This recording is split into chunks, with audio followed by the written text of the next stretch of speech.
Capítulo 26. Dar de graça o que de graça receber. Dom de curar. Curai os enfermos, ressuscitai os mortos, limpai os leprosos, expeli os demônios. Dai de graça o que de graça recebestes. Dai de graça o que de graça recebestes, disse Jesus aos seus discípulos.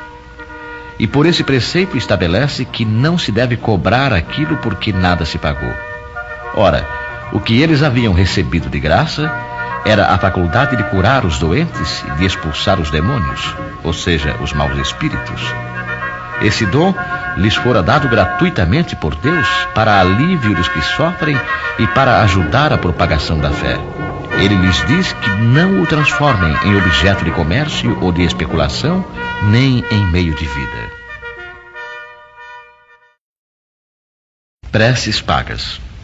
Estando, porém, ouvindo todo o povo, disse Jesus a seus discípulos: Guardai-vos dos escribas que querem andar com roupas talares e gostam de ser saudados nas praças, e das primeiras cadeiras nas sinagogas e dos primeiros assentos nos banquetes, que devoram as casas das viúvas, fingindo largas orações.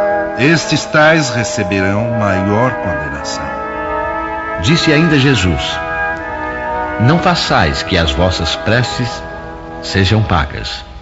Não façais como os escribas que, a pretexto de longas preces, devoram as casas das viúvas, o que quer dizer, apossam-se de suas fortunas. A prece é um ato de caridade, um impulso do coração. Fazer pagar aquelas que dirigimos a Deus pelos outros é nos transformarmos em intermediários assalariados. A prece se transforma então numa fórmula que é cobrada segundo o seu tamanho. Ora, de duas uma: Deus mede ou não mede as suas graças pelo número das palavras. E se forem necessárias muitas, como dizer apenas algumas ou quase nada por aquele que não pode pagar? Isso é uma falta de caridade. E se uma palavra é suficiente, as demais são inúteis. Então, como cobrá-las? É uma prevaricação. Deus não vende os seus benefícios, mas concede-os. Como, pois, aquele que nem sequer é o seu distribuidor e que não pode garantir a sua obtenção, cobra um pedido que talvez nem seja atendido? Deus não pode subordinar um ato de clemência, de bondade ou de justiça que se solicita de sua misericórdia a um determinado pagamento. Mesmo porque, se o fizesse, o pagamento não sendo efetuado ou sendo insuficiente, a justiça, a bondade e a clemência de Deus ficariam em suspenso. A razão, o bom senso, a lógica nos dizem que Deus, a perfeição absoluta, não pode delegar a criaturas imperfeitas o direito de estabelecer preços para a sua justiça, pois a justiça de Deus é como o sol, que se distribui para todos, para o pobre como para o rico. Se consideramos imoral traficar com as graças de um soberano terreno, seria lícito vender as do soberano do universo? As preces pagas têm ainda outro inconveniente. É que aquele que as compra se julga, no mais das vezes, dispensado de orar por si mesmo, pois considera-se livre dessa obrigação desde que deu o seu dinheiro. Sabemos que os espíritos são tocados pelo fervor do pensamento dos que se interessam por eles. Mas qual pode ser o fervor daquele que paga um terceiro para orar por ele? E qual o fervor desse terceiro quando delega o mandato a outro e este a outro e assim por diante? Não é isso reduzir a eficácia da prece ao valor da moeda corrente? Vendilhões expulsos do templo.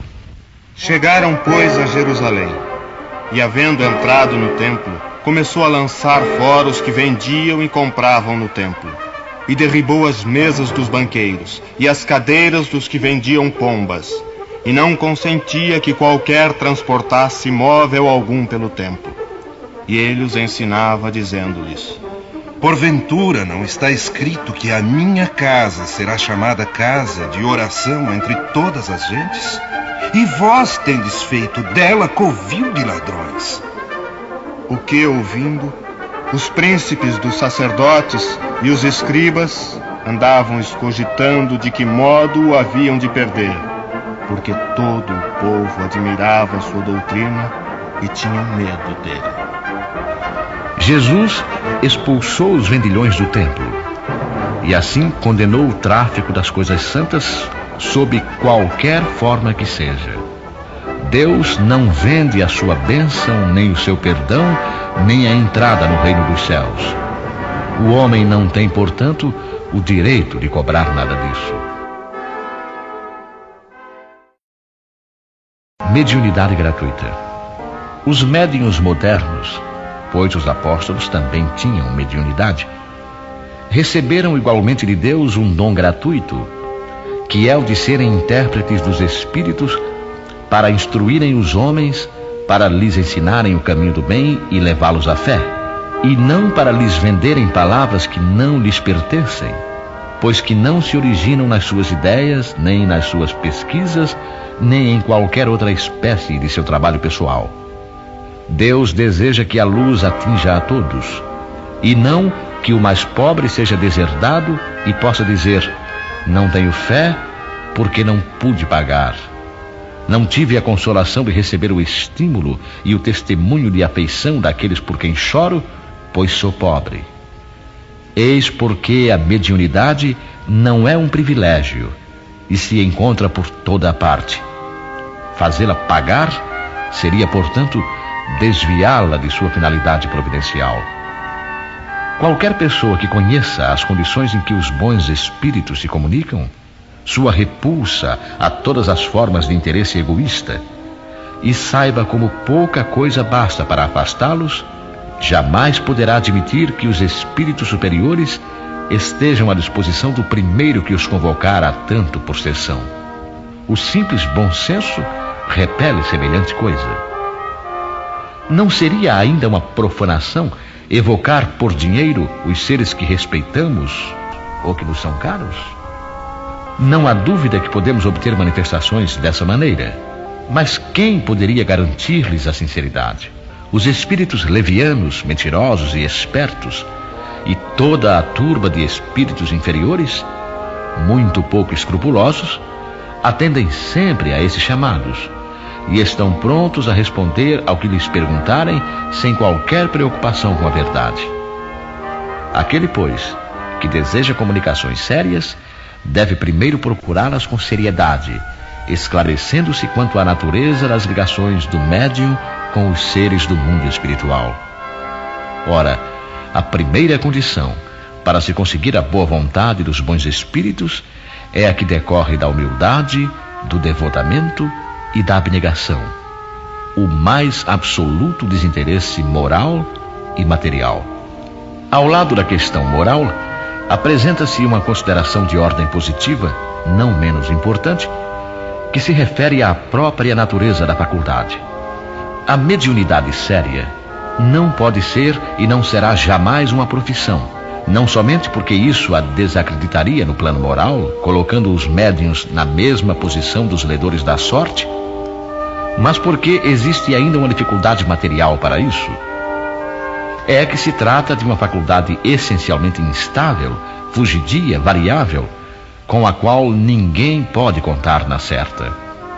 Ela seria, portanto, para o seu explorador, um campo inteiramente incerto, que poderia escapar-lhe no momento mais necessário. Bem diversa é uma capacidade adquirida pelo estudo e pelo trabalho, e que por isso mesmo torna-se uma verdadeira propriedade, da qual é naturalmente lícito tirar proveitos. A mediunidade, porém, não é nem uma arte, nem uma habilidade, e por isso não pode ser profissionalizada. Ela só existe graças ao concurso dos espíritos. Se estes faltarem, não há mediunidade, pois embora a aptidão possa subsistir, o exercício se torna impossível. Não há, portanto, um único médium no mundo que possa garantir a obtenção de um fenômeno espírita em determinado momento. Explorar a mediunidade, como se vê, é querer dispor de uma coisa que realmente não se possui. Afirmar o contrário é enganar os que pagam.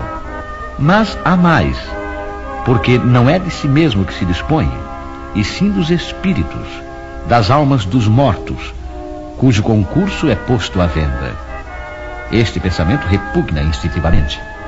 Foi este tráfico, degenerado em abuso, explorado pelo charlatanismo, pela ignorância, a credulidade e a superstição, que provocou a proibição de Moisés.